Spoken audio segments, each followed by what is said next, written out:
Com relação à tireoide, o paciente pergunta muito em tireoide. Tem alguma recomendação específica para se fazer um ultrassom de tireoide ao longo da vida? Com que frequência deve se fazer o ultrassom de tireoide? Qual é a recomendação que se tem para se fazer esse exame? Tem uma rotina específica? Perfeito. Ultrassom de tireoide, primeiro, só pra gente colocar que não é um exame de rotina, né? A indicação mais formal da ultrassom da tireoide é quando a gente identifica já alguma alteração laboratorial, né? Que a paciente tenha feito, aí sim, por algum exame de rastreio de rotina. Para avaliar a parte da imagem, né? Porque o laboratório vai ver funcionamento, a imagem vai ver pela ultrassom a estrutura, se tem algum nódulo, cisto, alguma questão de circulação sanguínea, né? Se tem alguma queixa em relação à região cervical, a região do pescoço, né, que possa ter associação, mas a indicação formal é a gente palpar essa tireoide, ver se identifica algum nódulo, alguma alteração palpável e para poder ver a imagem logo em seguida, tá? A gente pede a ultrassom logo depois. A gente pode considerar alterações familiares também, algumas que tenham relevância, né, para poder rastrear nesse paciente, mas a indicação formal é essa, alteração estrutural, palpação e laboratorial.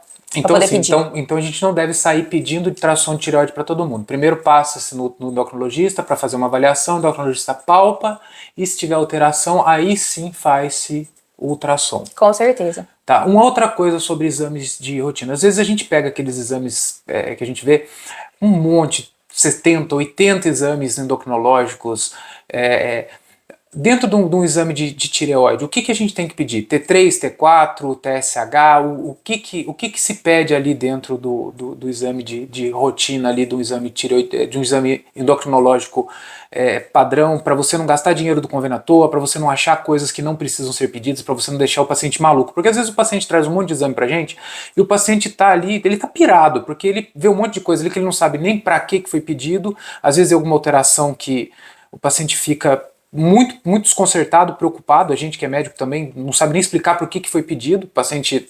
E o que seria o ideal ali para um exame de rotina? Infelizmente isso tem acontecido bastante, né, na nossa prática sim, clínica. A gente vê bastante. Mas o rastreio vem com o TSH e o T4 livre. Esses são os exames essenciais que a gente precisa. Agora, outros exames não vão mudar a conduta diagnóstica nossa, né, em relação à doença, não vão diagnosticar nada pra gente se esses dois não tiverem sido feitos, né. Então, esses são os dois rastreios que a gente tem. Caso a gente veja uma alteração, né, veja uma alteração funcionamento excessivo ou reduzido, aí a gente pode complementar com anticorpos da tireoide, né, exames de rastreio, de investigação.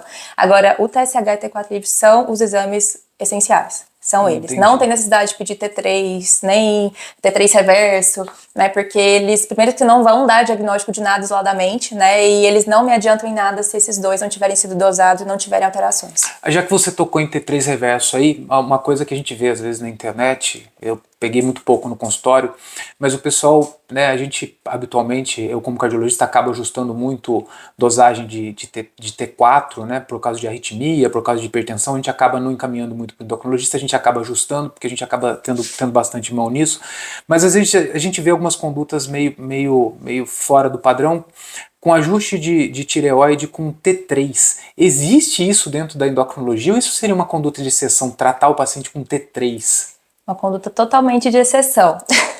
O T3, ele, primeiro por que a gente não prescreve ele facilmente? Porque ele não vende em farmácia, não tem laboratórios confiáveis que fazem a formulação dele. Hormônio a gente não manipula, não tem indicação de formar e não tem segurança para poder manipular uma medicação hormonal a nível de tireoide. Então, assim, o T3 ele até pode entrar como um tratamento, mas é como o último do último caso, quando a gente já tá tratando um hipotireoidismo, né, o funcionamento reduzido da tireoide, e já tá com doses muito altas, o paciente está usando corretamente e ainda assim atingiu doses suprafisiológicas praticamente, né, que a gente já ultrapassou um cálculo que a gente faz, né, normalmente dessa dose, né, não é qualquer dosagem. A gente pode acrescentar como um teste terapêutico, que ainda assim como um teste terapêutico, pode ser que não tenha benefício, né? Então é sempre bem avaliado nesses últimos casos. Entendi.